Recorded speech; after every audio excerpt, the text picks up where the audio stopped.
Revelation 13. I swear to God, I will give all of you $1 right now if you can tell me what the hell is happening. I mean, has the world been destroyed yet? Yes, many times over. All the stars have just been pounding the earth. But I guess there are still people left to kill, so God's not done yet. Which is why we will now be introduced to the Mark of the Beast. Actually, there are multiple beasts, because of course there are, probably like 7 of them. A quick reminder, last time, Satan, in the form of a dragon with 7 heads and 10 horns, had been defeated in battle and vowed to take it out on an innocent woman's Christian kids. The dragon stood on the shore of the sea, and I saw a beast coming out of the sea. It had 10 horns and 7 heads, with 10 crowns on its horns, and on each head a blasphemous name. The beast I saw resembled a leopard, but had feet like those of a bear, and a mouth like that of a lion. The dragon gave the beast his power and his throne and great authority. One of the heads of the beast seemed to have had a fatal wound, but the fatal wound had been healed. The whole world was filled with wonder and followed the beast. People worshipped the dragon because he had given authority to the beast, and they also worshipped the beast and asked, "Who is like the beast? Who can wage war against it?" Really? This creature also has 7 heads and 10 horns? The writers aren't even trying to be interesting anymore. Why do the 10 horns need crowns, but not the 7 heads? This is very confusing. Everything else makes perfect sense, but not this. It's possible all of this is a metaphor. The 10 horns represent the 10 nations of the Roman Empire, or the 7 heads represent 7 kingdoms, and so on.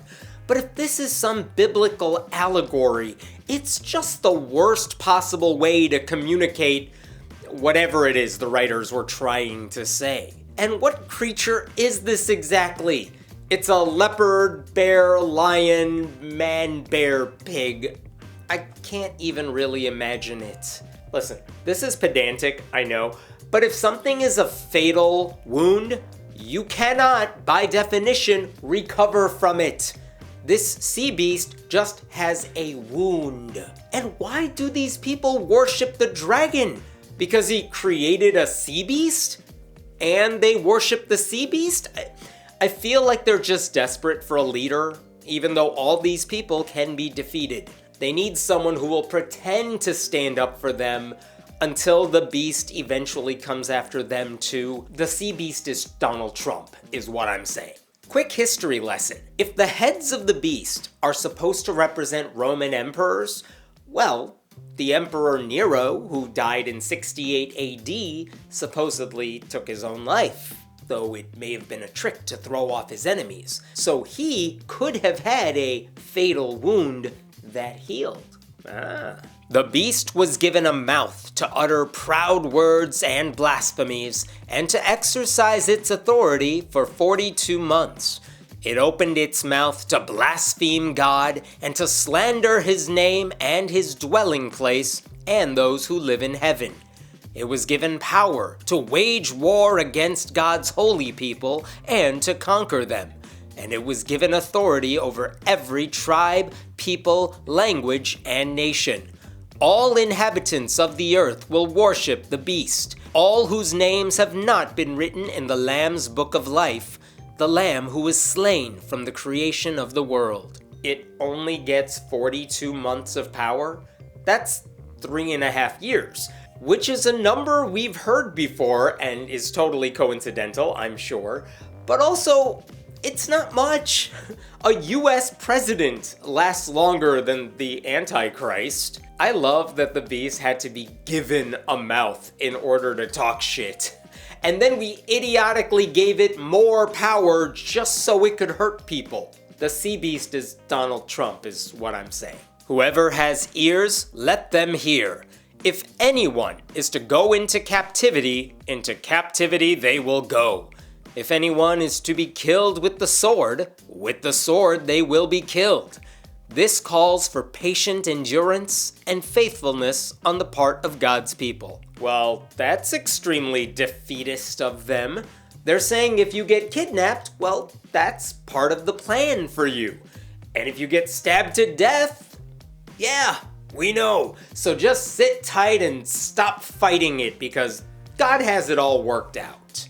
In a way, this is telling Christians to accept persecution, which will come as a huge surprise, I am sure, to every Christian who pretends to be persecuted and won't shut up about it. Enough of the sea beast. Let's hear about the land beast. Then I saw a second beast coming out of the earth.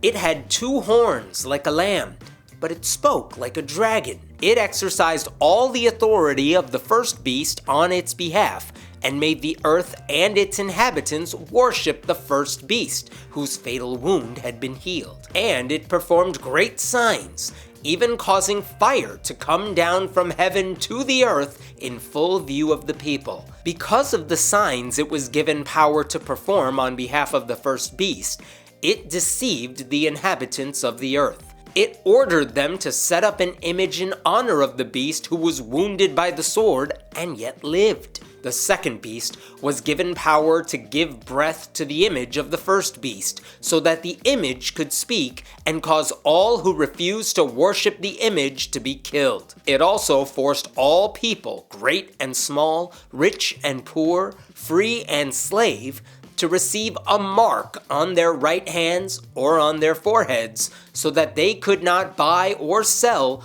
unless they had the mark, which is the name of the beast or the number of its name. Ah yes, the lamb dragon beast. Very frightening, especially because it speaks like a dragon, which is a description that makes no sense. I see like a chair. What? What are you talking about? But okay, the earth beast is just as powerful as the sea beast. But this one can make it rain fire. And he made the people idolize the sea beast. And he gave them all a mark with his name so they couldn't later go to God and claim they had been faithful. I find it weird that some Christians think vaccines or ID cards or using a biometric hand scanner are a mark of the beast, because this passage makes it clear that the only people who receive the mark are those who renounce God. If you're faithful, you're fine. So why do those Christians get so freaked out? What was the mark? What's the beast's name? Who knows? All we're told is a number.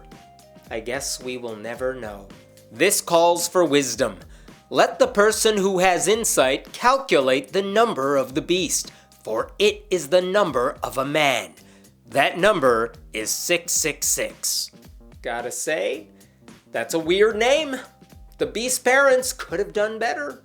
It has been said that this number comes from the values of the letters in another language when you add them up. But even if that's the case, there's no reason to convert letters to numbers and add them. I should also tell you some translations give the number 616 instead, which, let's all admit, just doesn't have the same oomph to it.